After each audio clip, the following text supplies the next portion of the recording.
Hello everybody, here is Country Music News International magazine and radio show. My name is Lamitschka, and today on the show we present you Patrick Darrah.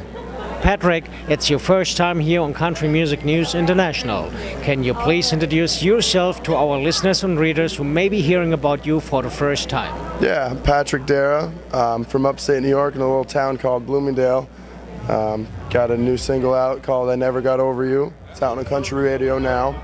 Also got an album coming out as well, Northern Truth, kind of paying homage to where I'm from in northern New York. That's coming out February 23rd, and really excited about it. So folks, that you get an idea how the CD cover looks like, that's it is. And on the CD are 10 songs. We will talk about a little bit about the songs step by step. We start by number 1. It's Colorado. Colorado, yeah. This one's probably actually my favorite song. It's the most upbeat and rockin' song on the album. That's why I put it as number 1, kind of hits you right off the bat, you know. It's about something about everyone can kind of relate to. Hardworking guy, wants to support his family, but there's no jobs, no money out there. I mean, everyone can kind of relate to that at some point in their lives. So he ends up going to selling pot, essentially. To it never says anything about any specifics, but Colorado being the more famous state in the United States for selling marijuana, having marijuana rather. So he ends up just doing what he had to do to support his family and his kids and everything. But it's a really fun song to play. Okay. Well, folks, we have here 9 more songs. Yeah. It will kill the whole interview time when we talk just about only the songs. So one of our requests we got by our readers was that we have to ask you if you have any memories about your first concert. Oh yeah, I absolutely do. It was with my Uncle Larry. He's an old Southern rock classic country guy. It was Marshall Tucker Band, Charlie Daniels, and Sawyer Brown, and it was at the Pepsi Arena, which is now the Times Union Center out in Albany. Where I'm from, it's in the middle of nowhere. There's no big cities that have concerts and stuff like that. So it was about 2.5 hours away. We drove. It was me, my mom, a couple of my uncles, my nephew, and it was a blast. It was watching them guys play was the reason. It was like the first taste I got of how much fun it is to play country music and what you can get out of it, as far as a musician goes. Were your parents really amused about that you told them when you told them I want to be a musician or artist? Well, my father has been a drummer his whole life. He was a touring drummer and did some session work and stuff. On top of he owned a body shop though as well, and he wanted to go out and do music, but he ended up getting married young and had 2 kids. Had to give up his dream of doing that and to support his family. And so he's always been, and on my mother's side, while she doesn't play an instrument, her whole side plays guitar and everything, and that's where my musical background comes. But they were the ones who helped me and did everything they could to, progress my music career, So by the fact you're still in the music business and don't follow your dad on that way, yeah. You are single.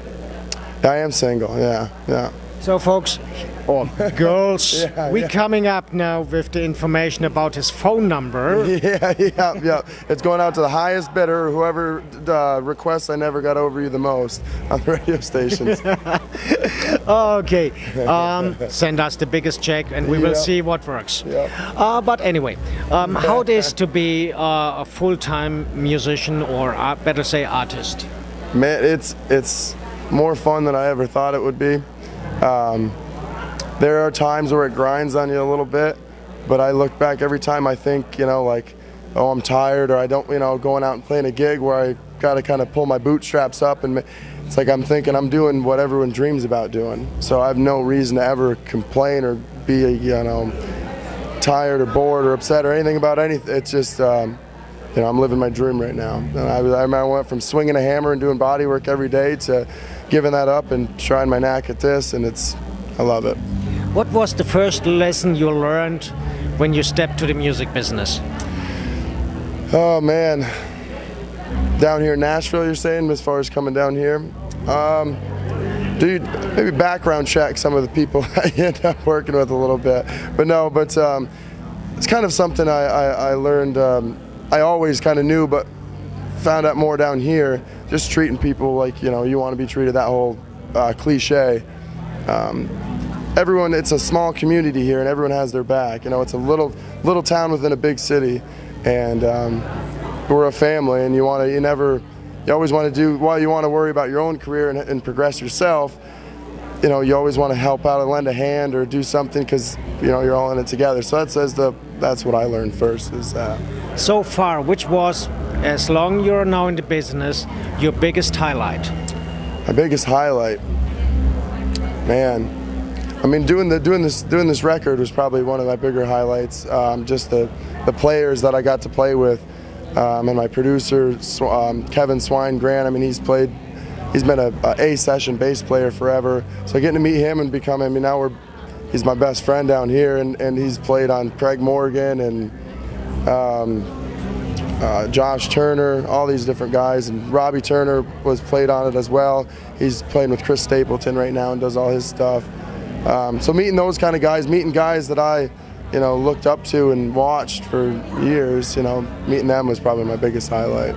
So, to give our listeners and readers an idea, how much time does it take to get a complete album together, including picking up songs, recording and so on? Well, I might have, my situation was a little unique and took maybe a little bit longer than the average artist like that you could compare myself to. I probably about 9 months ago I started down this road of recording this album, and initially I'd recorded a 10-song project and had to throw it. I threw it all away. It just wasn't up to what I wanted it to be as far as the song choices and everything like that. And then got in the studio to do it a second time, and so that's been about 5 months this last time to do that. So I mean, it takes a lot of time, months and months, and you never feel like it's going to end. It's always a slow-moving reel, but then when it finally does, you're really excited. So about 9 months for me for this last project. Yeah.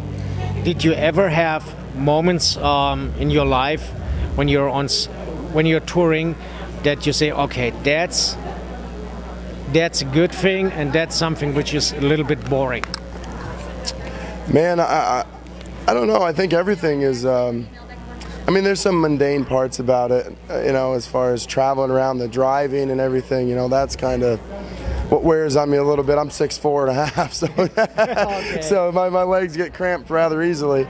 But I tend to be able to, I feel like I'm pretty blessed to be able to find joy in just about anything that I'm doing, or at least be able to realize how blessed I am, so I got no reason to complain. So I find, pretty happy with everything.